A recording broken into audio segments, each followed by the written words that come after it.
பிரிவாச்சனம்.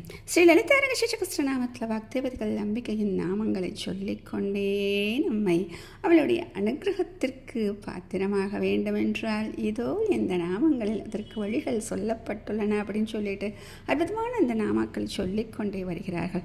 அப்படி சொல்லும் பொழுது முக்கியமான ஒரு விஷயம், அவளுடைய பெயர்களை நாம் சொல்வோமே ஸ்தோத்திரமாக. அப்படி சொல்லக்கூடிய அந்த ஸ்தோத்திரங்களுக்கு தொடர்புடையதாக இருக்கக்கூடிய அற்புதமான ஒரு நாமம். ஓம் ஸ்தோத்ரப்ரியாயை நமஹ. ஓம் ஸ்தோத்ரப்ரியாயை நமஹ. இப்போ நம்ம படித்தோடனே நமக்கு அந்த ஸ்தோத்திரம் அப்படின்னு புரிஞ்சிருச்சு, பிரியா அப்படின்னு புரிஞ்சிருச்சு. அப்போ ஸ்தோத்திரத்தில் பிரியம் உள்ளவளாக இருக்கிறாள். இந்த ஸ்தோத்திரம் அப்படிங்கிறது என்ன? அவளை புகழ்ந்து தள்ளுவது அப்படின்னு சொல்கிறோம். அப்போ அந்த புகழுதல் அப்படிங்கிறது எப்போ வரும் அப்படின்னா, அந்த கல்யாண குணங்கள் இருப்பவர்களை மட்டும்தானே நம்மால் புகழ முடியும். அவளிடம் இல்லாத கல்யாண குணங்களா? அப்போ அவளுடைய கல்யாண குணங்களை முழுவதும் நம்மால் கூற முடியுமானா கண்டிப்பாக முடியாது. அது எப்படின்னா, கடலை விட இன்னும் பெருசு, ஆகாயத்தை விட பெருசு அப்படின்னு சொல்லிக்கிட்டே போகலாம். அவ்வளவு உயர்ந்ததாக இருக்கக்கூடிய, அது நமக்கு புரியவும் புரியாது. நமக்கு தெரிஞ்ச அளவுக்கு, நம்ம ஞானத்திற்கு புரிஞ்ச அளவுக்கு ஒரு சில நாமாக்களை அவள் நமக்கு சொல்லிக் கொடுத்திருக்கிறார். அதை எப்படி வந்துச்சு அப்படின்னா, இந்த புராணங்கள், வேதங்கள் இதன் மூலமாக நமக்கு கிடைச்சிச்சு. ஆக அந்த அளவுக்கு நமக்கும் ஞானம் கிடையாதுன்னு புரிஞ்சு போச்சு. சரி, அதனால் அவளோட சில குணங்களையாச்சும் நம்ம சொல்லி நம்ம மனக்கண்ணில் பார்க்கணும் இல்லையா? அதுதான் ஸ்தோத்திரம் அப்படின்னு சொல்கிறது. சரி, அப்படிப்பட்ட ஸ்தோத்திரங்கள் அப்படின்னு சொன்னோம்னா அது எத்தனை விதம் அப்படின்னு நமக்கு கேள்வி வரும் இல்லையா? அது 6 விதமாக இருக்கிறதுன்னு சொல்கிறாங்க. இந்த 6 விதமாக சொல்லப்பட்ட ஸ்தோத்திரங்கள் அனைத்துமே லலிதா சகஸ்ரநாமத்தில் இருப்பது தான் ஒரு பெரிய சிறப்பு அப்படின்னு சொல்கிறாங்க. சரி, முதல்ல என்ன அப்படின்னு பார்த்தா, ஒரு அம்பாளினுடைய பெருமையை பாட வேண்டும், பாடி அவளுக்கு வணக்கம் தெரிவிப்பது. அதைத்தான் நம்ம சொல்லும் பொழுது த்ரிஜகத் வந்தியாயை நமக அப்படின்னு சொல்கிறோம். அது த்ரிஜகத் அப்படிங்கிறது பெருமையை குறிக்கக்கூடியது, வந்தியா என்பது வணக்கம் சொல்வது. அப்போ 3 உலகங்களும் வந்தனம் செய்பவளாக அவள் இருக்கிறார். அடுத்தது என்ன அப்படின்னா, வாழ்த்துவது. இதில் நம்ம சொல்கிறோம் இல்லையா, ஸ்வஸ்தி மத்தியை நமக அப்படின்னு சொல்லிட்டு.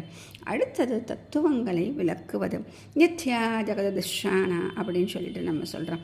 அடுத்தது அம்பாள் தன் எதிரிகளை அழிக்கக்கூடியவளாக எப்படி வெற்றி கொண்டாள் அப்படின்னு சொல்வது, அதாவது அவளுடைய பராக்கிரமத்தை புகழ்வது.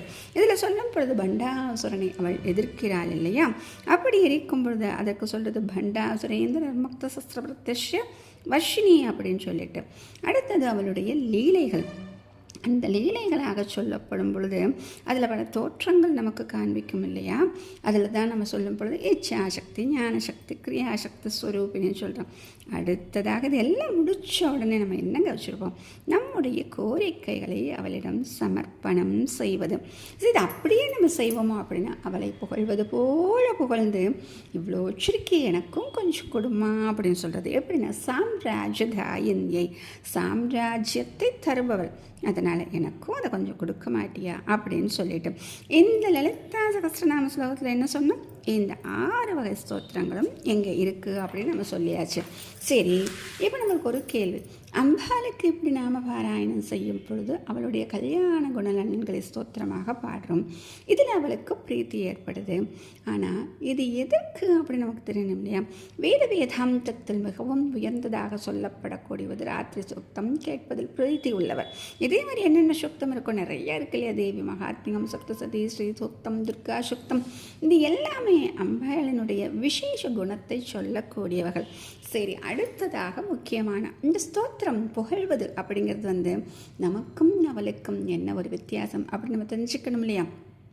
ஏன்னா நம்மை பொறுத்தவரை நமக்கு என்ன தோன்றுகிறதோ, நமக்கு எப்படி பிடித்தமானதோ அதுதான் அவளுக்கும் பிடிக்கும் அப்படின்னு நினைக்கிறோம். அப்படி கிடையாது. மனிதர்களுக்கும் அம்பாளுக்கும் வித்தியாசம் உண்டு. நமக்கும் இந்த ஸ்தோத்திரம், அதாவது புகழ்வதில் பிரியம் உண்டு. நம்ம அடுத்தவங்க யாராச்சும் நம்மளை புகழ்ந்தா அவள் ஏன் ஸ்தோத்திரத்தில் பிரியம் உள்ளவள் அப்படின்னா, அதற்கு அவளுக்கு அருகதை இருக்கிறது.